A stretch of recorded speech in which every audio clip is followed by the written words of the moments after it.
Op de Frieske sportvelden wordt opvallend restig gereageerd op de uitbraak van het coronavirus in Nederland. Wilst krijgt op die sportvelden een soort mensen naar treffen.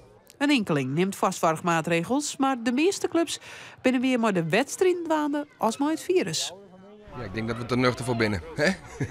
Nee, ik moet ook eerlijk zeggen, we hadden er net over nagedacht. Tenminste, ik net. En de medebestuursleden ik net. Nee, wat wij gewoon adviseren is dat de kinderen vaker hun handen wassen of bezoekers in het algemeen. En voor de rest eigenlijk niks. Ja, als je niet lekker bent, dan moet je eigenlijk thuis blijven. Maar ik weet niet of iedereen dat gaat doen. En ook bij de Line is corona nou net gelijk het gesprek van de dag. Nee, op school hebben ze er wel veel over gehad en thuis ook wel, maar niet noemenswaardig dat we echt bepaalde voorzorgsmaatregelen nemen.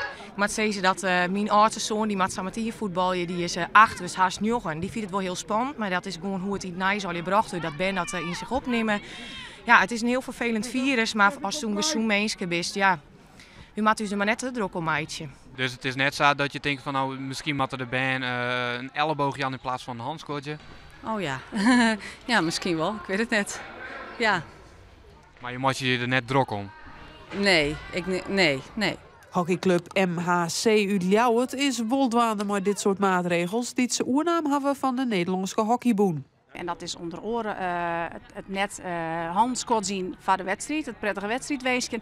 Dat doen we dan op een oren manier. Maar als elke keer hem er nou aan houdt, toch maakt het Homminga haar net druk om de spelers. Het is denk ik elk zijn eigen verantwoordelijkheid. En wij, nogmaals, wij hanteren de richtlijnen van de club. En dat is ten je eigen veiligheid en je eigen hygiëne daarbij.